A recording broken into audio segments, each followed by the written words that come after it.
Could everyone please find a seat? We'll start the program in just a moment or two. Thank you.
Good evening.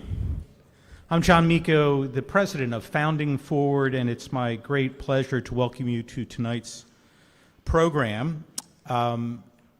Founding Forward is the result of a merger between two great charities, the Union League Legacy Foundation and Freedom's Foundation at Valley Forge. Of course, you all know that unless you've been hiding under a rock, you don't have email or social media, which I know there's a couple of you that maybe that's the case.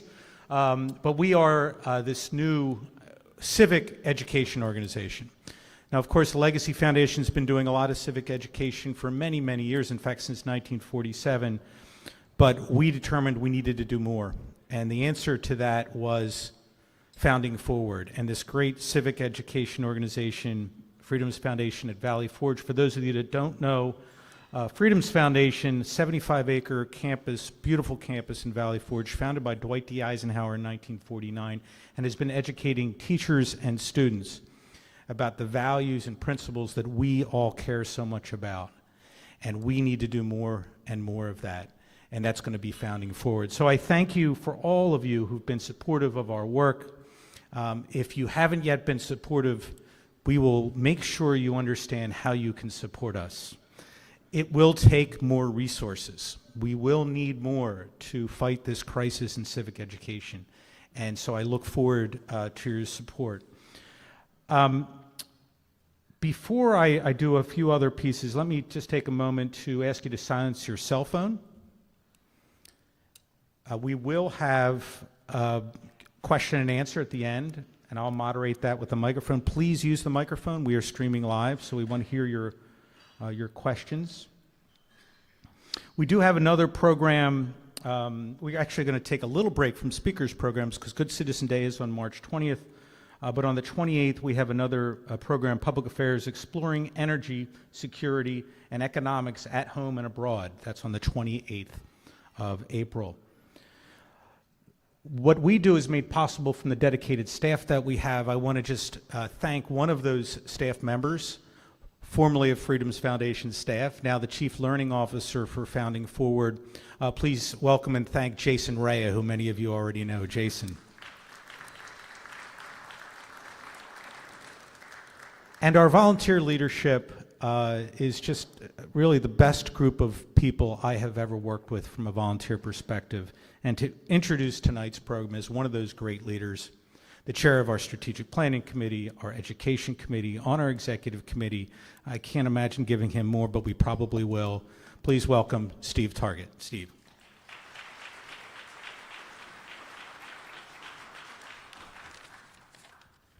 I actually have a day job as well.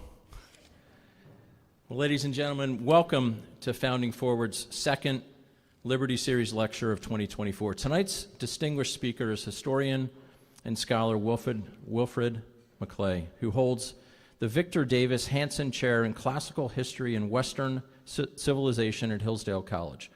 Prior to his move to Hillsdale, he was the Blankenship Chair in the History of Liberty at the University of Oklahoma. Professor McClay was the recipient of the 2022 Bradley Prize, which recognizes individuals whose outstanding achievements help restore, strengthen, and protect the principles and institutions of American exceptionalism. He was also recognized in 2013 with the George Washington Honor Medal by Freedom's Foundation in Valley Forge for his outstanding teaching. A prolific writer, Dr. McClay is the author of A Land of Hope, an invitation to the great American story, which offers a coherent, persuasive, and inspiring narrative of the United States that will prepare young people to embrace the privileges and responsibilities of citizenship in American society. Copies of Land of Hope are available, I think, in the back right-hand part of the room here, for free this evening. And thank you for the generosity of the Bradley Foundation for making these available. So, ladies and gentlemen, please welcome Professor Wilfred McClay.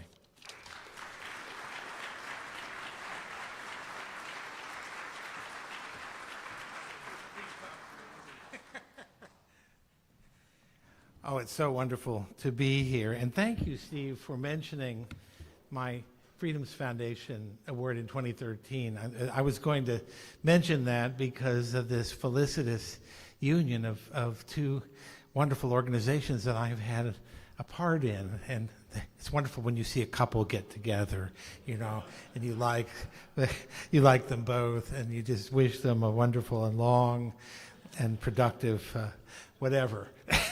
I'm not going to call it marriage, but it's great to be back at the Union League. I was here a year ago, or roughly, for the Lincoln Day, which is an amazing thing, amazing celebration. And Abe, I assume Abe came back again this year. Good.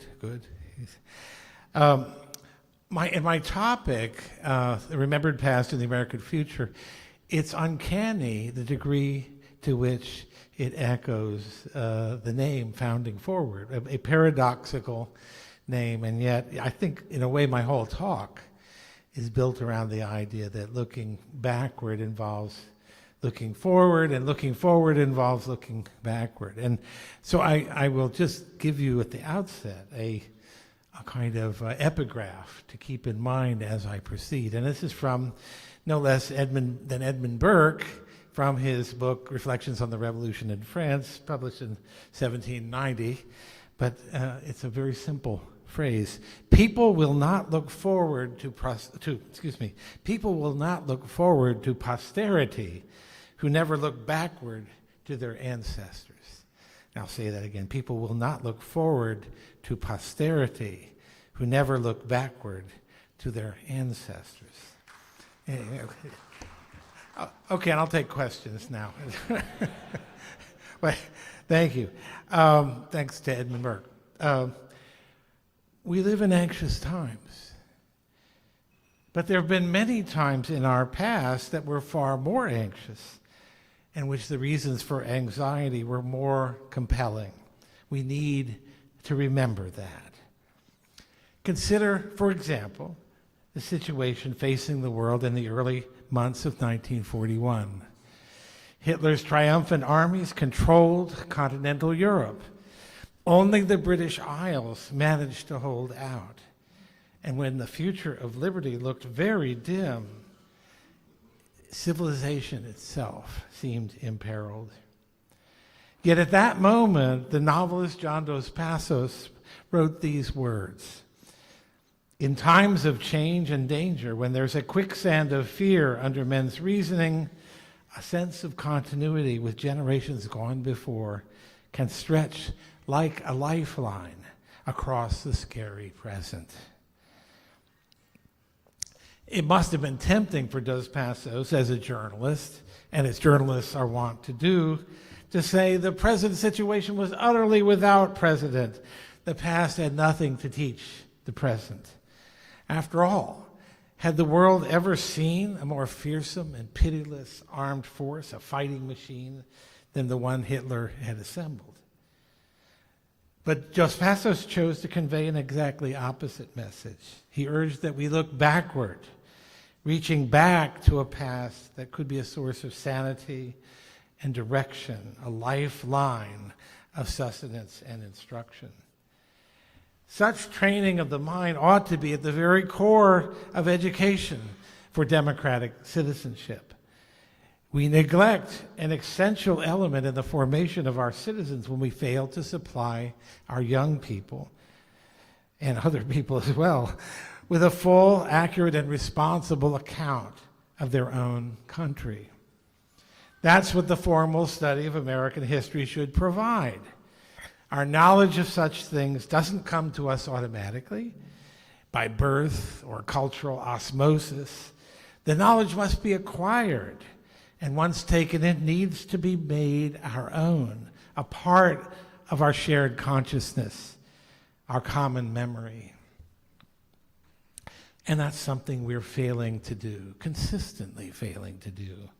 The evidence of our failure is overwhelming and incontestable. The most recent tests administered by the National Assessment of Educational Progress, NAEP for short, that's sometimes called the nation's report card, shows continuing decline in already low history and geography scores and flatlining in civics scores. The explanations offered for this abysmal performance are many, and it's true that the barriers that are put up by the surrounding culture are formidable. But the bottom line is that we must recommit ourselves to the teaching of both history and civics, and the recognition that the two belong together. As Eliot Cohen of Johns Hopkins has so aptly put it, without history, there's no civic education. Without civic education, there are no civic citizens. Without citizens, there's no free republic. All of which is true. And the stakes are indeed that high. But there's something more that needs to be said, something more that needs attending to in the work of civic education. Tracking scores on standardized tests provide us with useful, if limited, data about the state of our historical knowledge. But they can't tell us about the depth and quality of that knowledge and the extent to which those who possess it feel a genuine and living connection to it. That is, a felt connection to their own past. That connection is what we most need to recover and restore. It is as much of a task of the heart as it is of the head. And it's preeminently about memory, which is what I'm going to be talking about tonight mainly. Citizenship is a word that's lost much of its noble luster, just as civics has been demoted to little more than a kind of user's guide to the machinery of government. Both words deserve far better. Citizenship is not just about voting. It's about membership in a society of civic equals. Citizens, not subjects, whose respect for one another and one another's equal standing under the law is a guiding moral premise of the democratic way of life. Civic education is not only about how a bill becomes a law, it's about promoting a vivid and enduring sense of our belonging to one of the greatest enterprises in all of human history, the astonishing, perilous, and immensely consequential story of our own country. Both things involve fostering that sense of felt connection to the past, of gratitude for the good things that we've inherited, along with a feeling of responsibility for the task of preserving them and improving on them. So a civic education should be initiation not only into a canon of ideas, but into a community. And not just a community of the present, but a community of memory, a long human chain linking past, present, and future in shared recognition. I want tonight to emphasize the central importance in all of this of memory. Let me talk for a minute about memory on an individual level, and then I'll I'll ramify it out into a larger context. Alzheimer's disease. It's probably the most dreaded affliction of our time.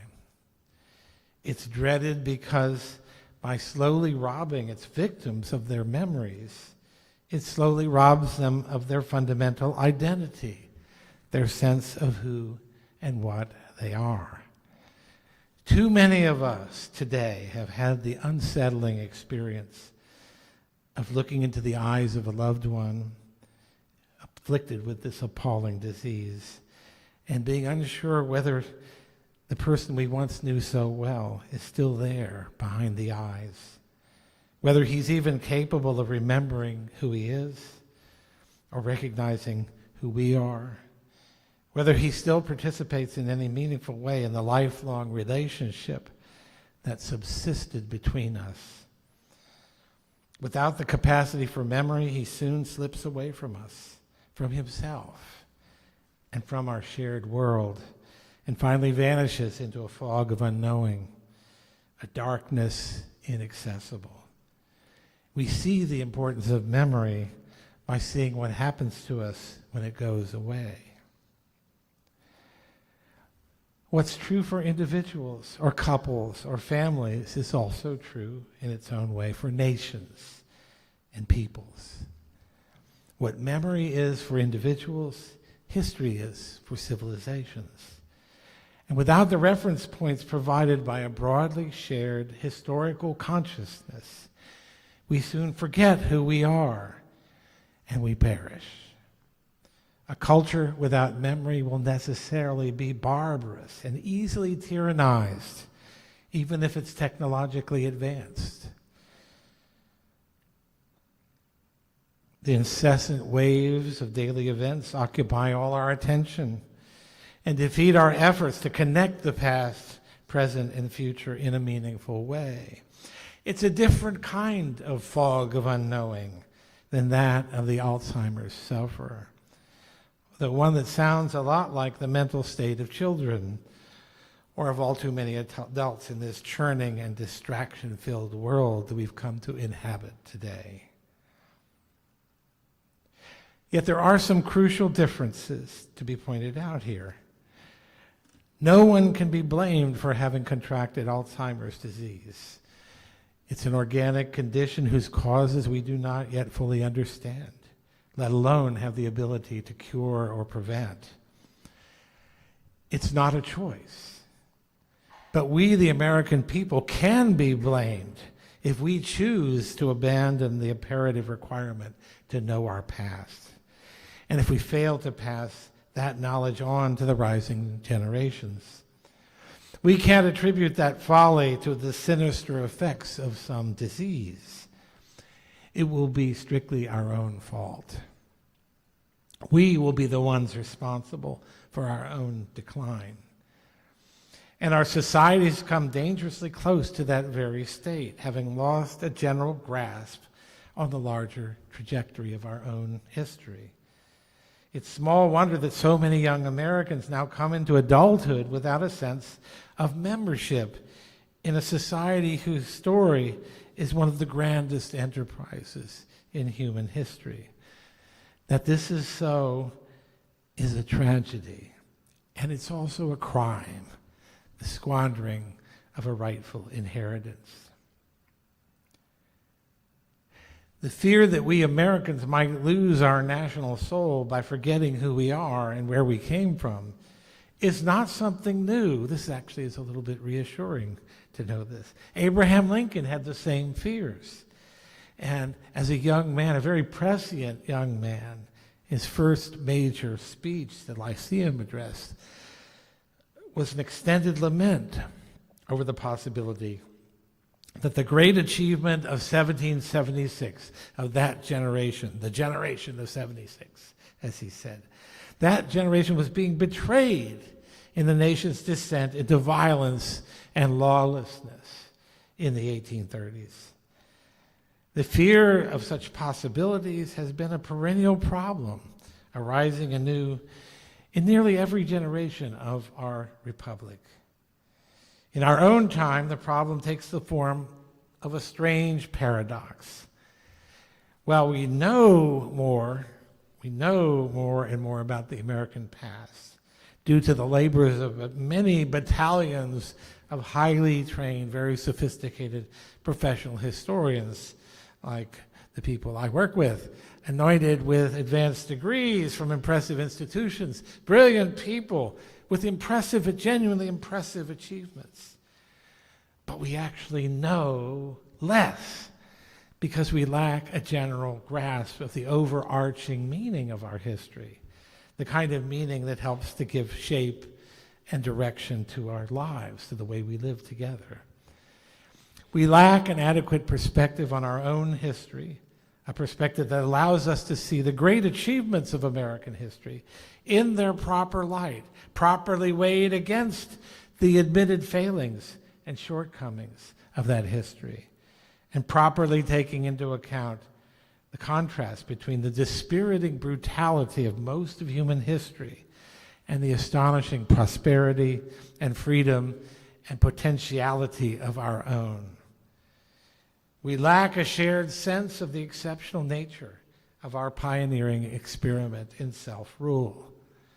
A reminder not only of our great good fortune in this land, but also the great responsibilities that our good fortune entails. So, where to begin repairing the damage done by our neglect of our history, and to begin counteracting the misdeeds of commission and omission that have deprived us of our own legacy, our shared memory? First, we have to face up to the depth of the problem, which is far more than a matter of bad schooling and an unhealthy popular culture, important as those factors are. The problem goes much deeper. There is a bullying and censorious combination of Jacobinism, Maoism, and secular Puritanism that's taken possession of our intellectual elite classes, those who occupy the commanding heights of our culture. This is not an entirely new thing. It has not sprung out of nowhere. It's been coming for a long time. The agenda of late modernity has narrowed its sights and become a steady and sustained assault on the claims of memory, grounded in the conviction that the past has nothing to teach the present, and that whatever our sense is, wherever it fails to be harmonious with the dicta of the present moment, it must undergo a thoroughgoing erasure or reconstruction. We live in the age of ultimate moral truths, you see, and we're now obliged to take command of the past as well as the present if we're to forge a future of pure justice and pure equity. We cannot permit our souls to be made impure by the presence of bad examples in our world. They must be removed from our sight, and all the statues erected to any and all imperfect heroes of the past must come down immediately. The imperious quality of these demands bespeaks a commitment to the primacy of the will of those now living, and their sovereign right to impose whatever standards they want on the people and conditions and memories of the past, with absolutely no fellow feeling, no regard for context. Instead, the watchword is the brutal saying of William Blake, "Drive your cart and your plow over the bones of the dead." Such words recall the words of George Santayana, the philosopher. He speaks of the voluntary delusion of romantic egotism that craves to rebuild the truth nearer the heart's desire. Edmund Burke's fancy that society should be understood as a contract between the living, the dead, and those yet to be born is no match for the hard wheels of William Blake's cart. Nor should we be surprised that the assault extends to the bones of the living and to what were once regarded as fixities of our natural endowment. including formerly unassailable facts relating to sex and marriage and maternity. All of that now has to give way to the imperial will, which has the right to alter and redefine anything it likes in the name of autonomy and agency, and require the rest of us to speak of these things in the newly prescribed manner, with no quarter given to memory, custom, any such disposable things. But this is not the only way to think about the past, to talk about the past. And I've been speaking in abstractions, so let me give you a concrete example of what I'm talking about. It's a powerful example. It's an appropriate example in this place. It involves somebody that you sort of see around every corner in this place, and after whom this room is named. A great leader who possessed an enormously powerful sense of connection to his own past, even though he was largely self-educated. And I, of course, am talking about Abraham Lincoln.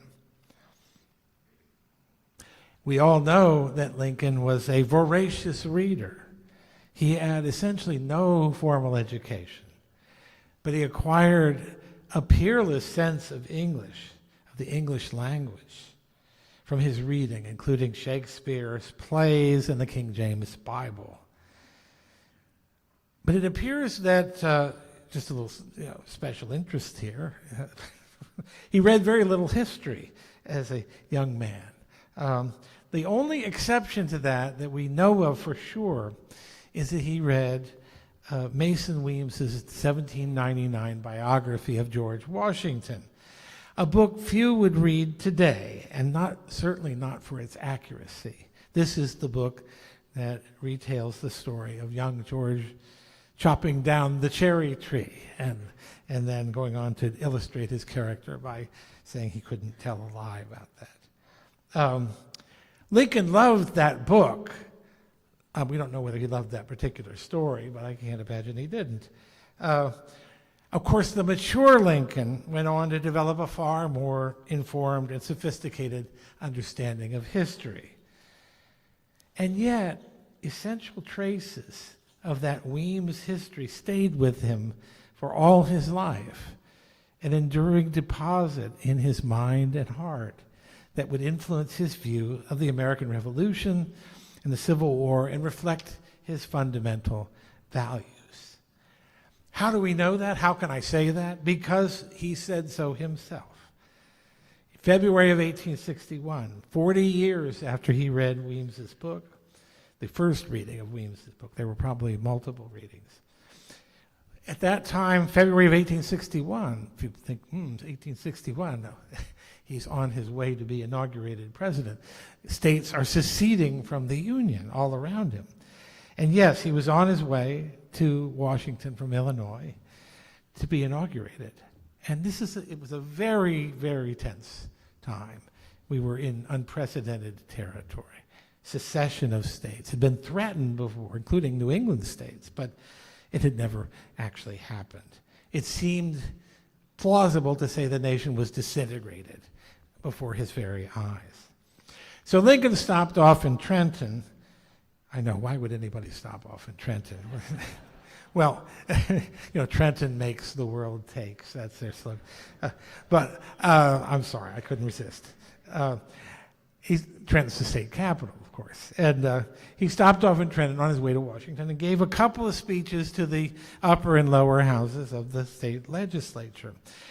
And in particular, the speech to the state senate is of interest to us today. He recalled in this speech, it's a very brief speech, very short. Lincoln was really good at short speeches, as you may know. He recalled the effect of Weems's book on him as a young man. And he particularly remembered Weems's account of the Battle of Trenton, one of the pivotal moments in the American Revolution. And I quote here from the speech, "I remember all the accounts of the battlefield and struggles for the liberty of the country, and none fixed themselves upon my imagination so deeply as the struggle here at Trenton." Well, of course, Lincoln's a good politician, and he's speaking to the crowd, but still, he goes on.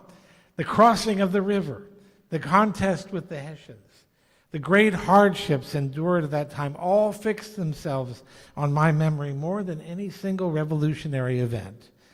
I remember thinking then, boy, even though I was, that there must have been something more than common that those men struggled for. That something more than common was, he continued, something, and I quote, even more than national independence, something that held out a great promise to all the people of the world for all time to come. It was the perpetuation of the Union, the Constitution, and the liberties of the people, in accordance with the original idea for which that struggle was made. Again, the generation of 76. But what a lot for a youthful story to do, to form a man's mind and soul and spirit. It helped him form a vision of the American past, a vision that was both inspiring and true. It's possible to be both at once. And a vision that would sustain him through the dark days to come. Notice, too, that although himself a fierce opponent of slavery, Lincoln did not focus on George Washington's history as a slave owner, although he, of course, knew of it. He did not entertain the view, fashionable among Southern planters then and New York journalists now, that the nation was founded on slavery. No, he insisted, it was founded on other principles entirely. Principles of liberty and equality and self-rule that were something new in the world. Principles that America was born to champion. He was right then, and he's right now.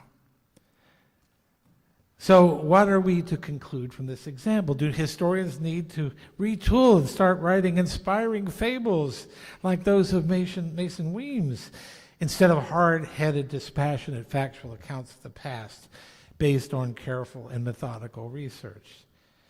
No, absolutely not. History must be based on the truth, not on myth. We do ourselves and our young no favors by prettifying or oversimplifying the past and failing to give an honest account of our failures as well as our triumphs.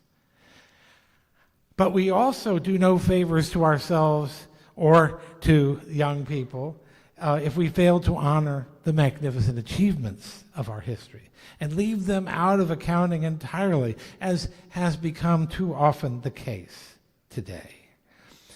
We need to remember one of the civic functions of history, one of the chief reasons we do it, why we record the past and teach it to our young, is to serve as a vessel of shared memory, imparting to each generation a sense of membership in its own society, a sense of living connection to its own past, a sense that can unite us and sustain us in hard times.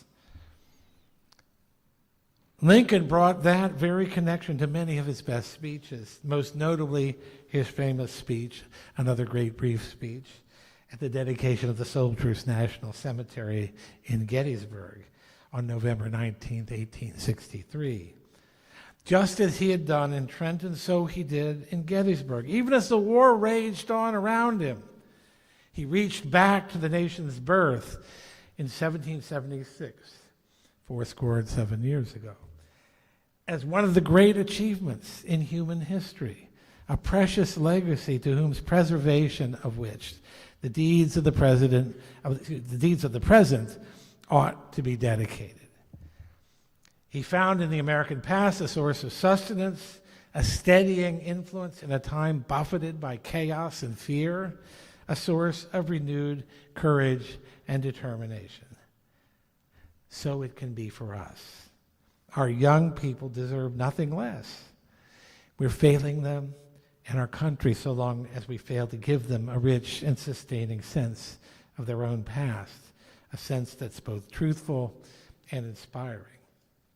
It's high time that we did.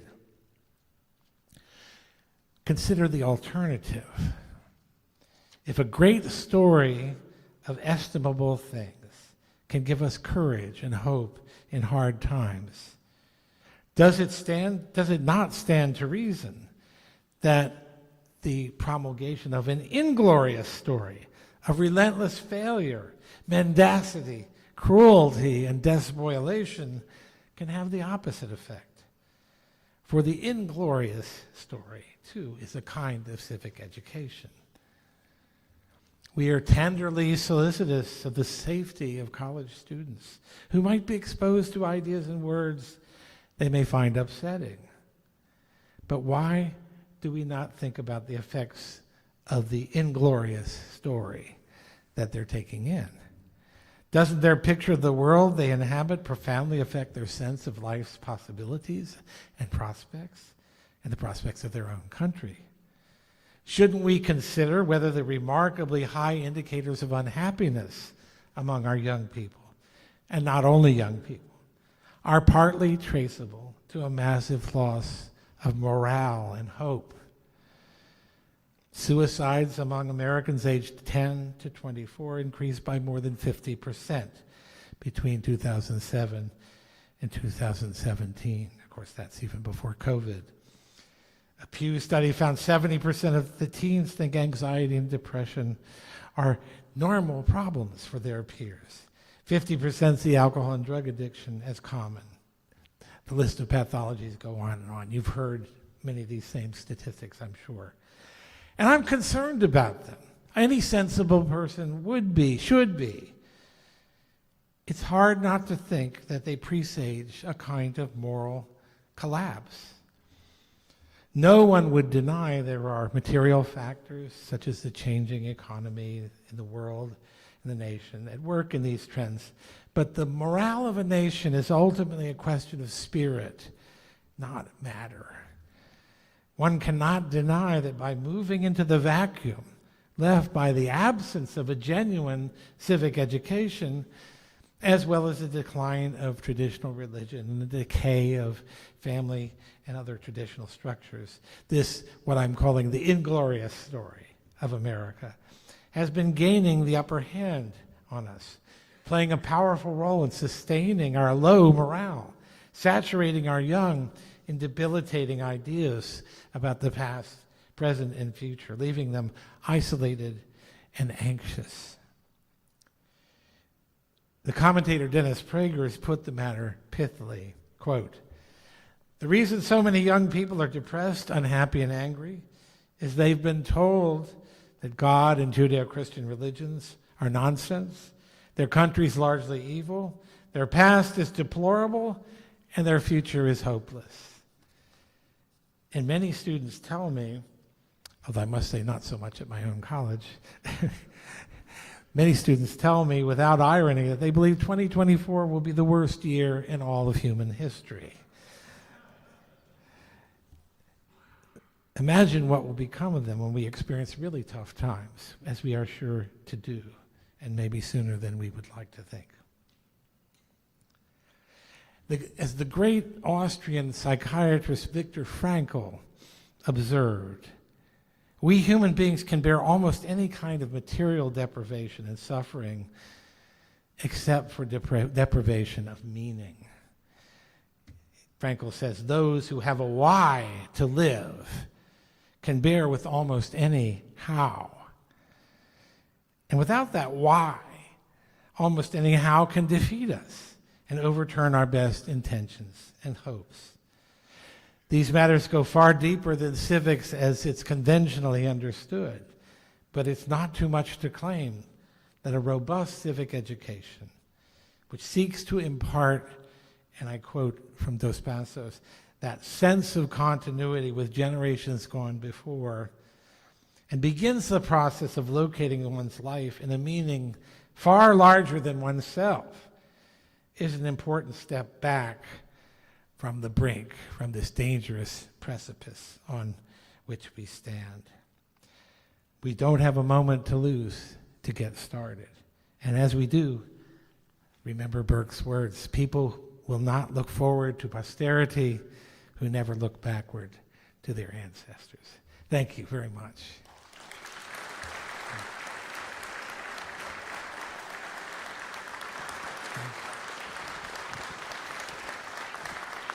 Thank you, Professor McClay.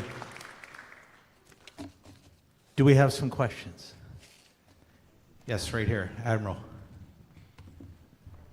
Thank you so much. If you use the microphone, thank you. Thank you so much for your comments. Really appreciate it. I'm curious as to what you think the effects of social media and all of the things that going around now with, especially when we talk about young people, because we talk about an epidemic of loneliness, we talk about all these other things that seem to be associated with social media. How do you think that affects the American future, and and how do you think they're looking back to the American past? Well, I'm going to try to answer your question without insulting people who use social media. That's really tough for me, because something instinctive told me that Facebook was something I did not want to do, and I haven't done anything in the succession of tragedies that followed it soon after Facebook. But look, I think the more that people form their connections with others and depend for their social life on things that are mediated by devices that, and systems, networking systems that are controlled by software that's sort of beyond their ken, the more they're going to be living in a world that's not quite reality.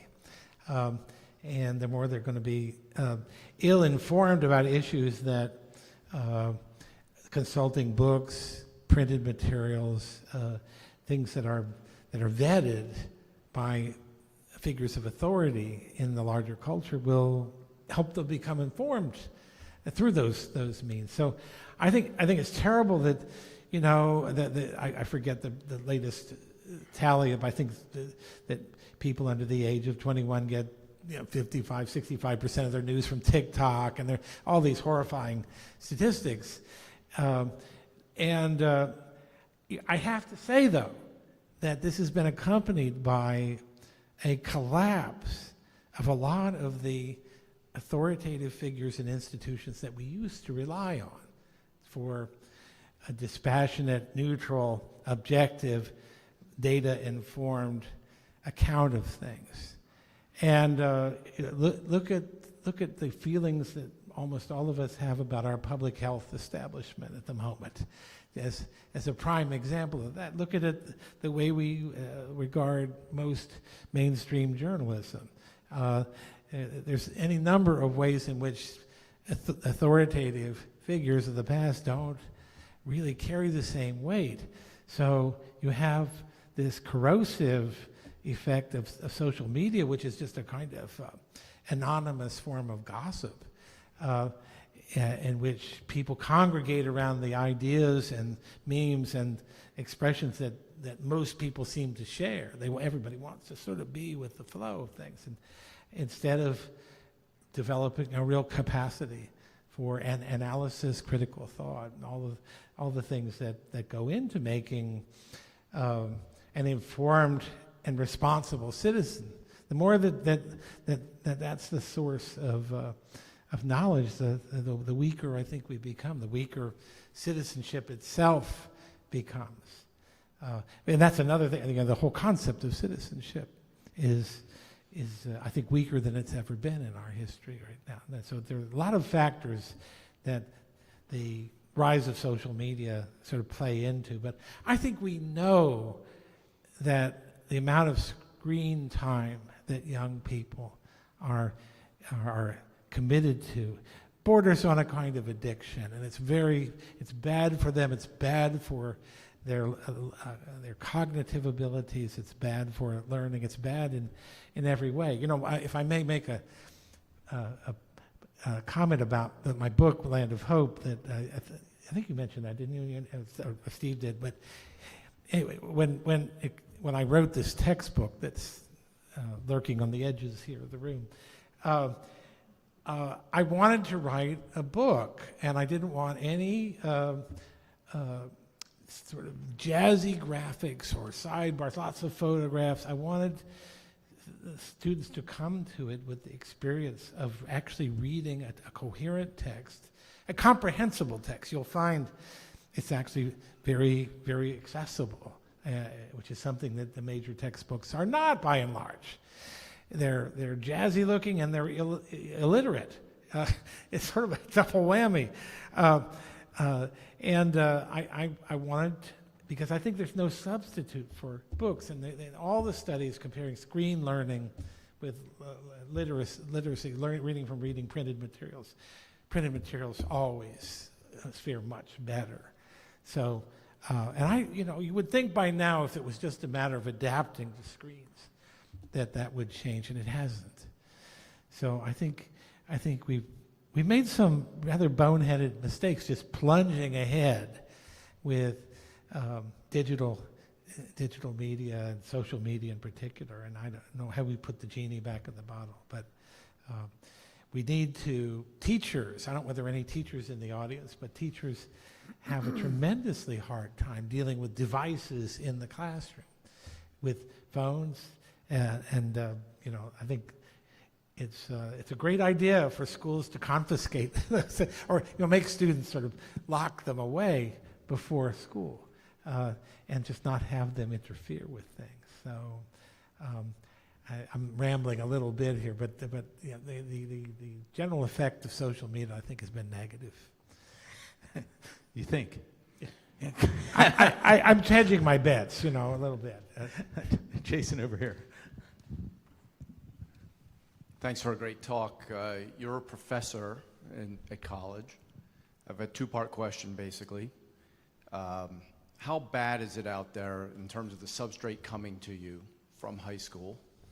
I understand that where you teach, you probably have a good substrate coming at you, but just in general in the country, the preparation aspects. And then secondly, how do you believe, kind of writing off your last discussion there, you best can teach history to people?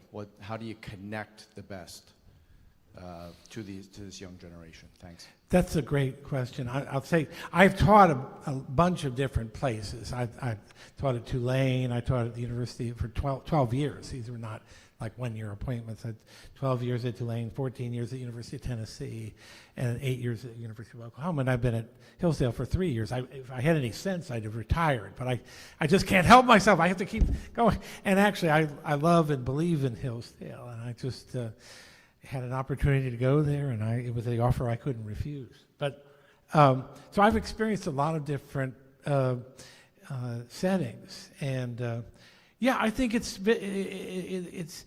things took a real plunge downward around 2015. I could be very precise. My own experience was I was at Oklahoma at that time, and it corresponds with the ubiquity of social media. Again, I'm not prepared to give you chapter and verse of the case for that, but I think attention. It's a lot of things that people have been complaining about for years. Attention spans, for example, they're less than ever. I sound like my parents complaining about lack of attention span, but it's true. The ability to do concentrated, detailed work that requires perseverance over time, that's something that's really diminishing. And it's just very hard for kids to focus. They're used to, every 20 seconds having something new appear on their screen. So I think the level of preparation is less. The people are less capable of doing college work when they come to college. I was lucky at Oklahoma. I had a fairly creme de la creme situation there, which is I was sort of teaching in an honors program, and those kids were great. They were as good as you'd find anywhere. But even they, this is being streamed, isn't it? I don't want any of them to see. I think even they weren't as good as the kids at Tulane that I had at the very beginning of my teaching career. I would say there's a general fall off. And then how do you get people? Here's where my snobbish comments up to this point sort of fall away. And I think we can't be we can't be snobbish about, and yes, I want kids to read books and all of that, but I think you connect with them where they are. You have to do that. And one of the things is, I'll just give you one example, because I think this is a generation that's so self-oriented, and the things have to be relatable, to use that awful word. So, give them relatability. And one of the things I did, especially in Tennessee, which for some reason it really worked well there, is that maybe it's because most of the kids had never moved far away from where they grew up. So they had grandparents and great-grandparents around. And I would find a topic that could relate to changes that had occurred since the time in which their grandparents or great-grandparents, in some cases, had lived and were adults, and say, interview them about that. Write a paper based on your interview. And in that area where I was, the Tennessee Valley Authority was like the big historical event in the 30s and 40s. And in areas like Chattanooga, there were still families, or areas where the Great Smoky Mountains are, toward Nashville. There were still families that could remember, it was in the family memory, when they were booted off their land by the federal government so that they could make way for the park, or for, this is in Shenandoah also, you find this. It's an untold story. And all of a sudden they had a personal connection to this New Deal program, which is always treated as if it was a sort of gold drifting down from the heavens, and everyone benefited from it. And they get a sense, well, this is something where some people paid a price. And maybe it was somebody in my family paid a price. And of course, immigration's another place where you can kind of make that personal connection. And then it can open out into other more general issues of history that suddenly become interesting to them because there's a personal connection. And I think that works for everybody, by the way, but I think it especially this generation, which is so, their sense of the world beyond themselves is so mediated by this endless imagery that they're saturated in. And they think they know about the world beyond themselves, and they don't. But if they can connect with people that they know who can relate that earlier experience and make real to them the idea that history is about change, and sometimes dramatic changes that affect people's lives profoundly, then it all starts to be meaningful to them. So that's just one. I could give a bunch of other examples, but we'd be here all night, and you all have to have dinner. Most of you, right? Jason, over here. Thank you. Just to follow up on your last answer, in terms of enthusiasm or interest in civics and history, do you see significant differences between students whose parents are immigrants and those whose grandparents are more established? Oh, yes. No, it's such an interesting, I always say, and immigration is such a loaded issue right now. But I say, immigration has been, over the span of our history, has been a phenomenon that has again and again renewed our sense of America's promise. And part of the reason I say that is because of this influence. And anybody here ever been to a naturalization ceremony? It's a very moving thing. I actually think we've been talking about this with the Jack Miller Center, having some kind of a program in which we help people to go to a naturalization. And it's like seeing a sort of induction into some higher level of being, and people are so grateful. They know they've learned, because they have to pass the test. They've learned things that many of us native born don't know. So there you have it. They renew a sense of they have such a profound sense of gratitude. They can't always convey that to their offspring, but I think more often than not they can. maybe after the third generation it starts to peter out and people become jaded and complacent like good, like the native born. But I agree with you. I think it's a great source. Well, I'm not saying I agree with you. You asked an open-ended question, but I think it is it's a great source of renewal for us and a recognition of what we have. Because people come here and they're kind of incredulous at how negative Americans are about their own country. And what is with you? You want to come down to El Salvador with me and see what things are like down there? You know, I get this a lot, and it's good to be reminded of that. Ladies and gentlemen, please thank Bill McClay. Thank you very much. Thank you. Thank you. Bill, thank you. Thank you. And I believe we do have a few books. If you would like to pick up a book, they are complimentary. So please, compliments of, I believe, the Bradley Foundation. So please pick up a book on your way out. We'll see you on the 28th of March for our program on energy. Have a wonderful night. And once again, my thanks to Bill McClay. Bill, thank you.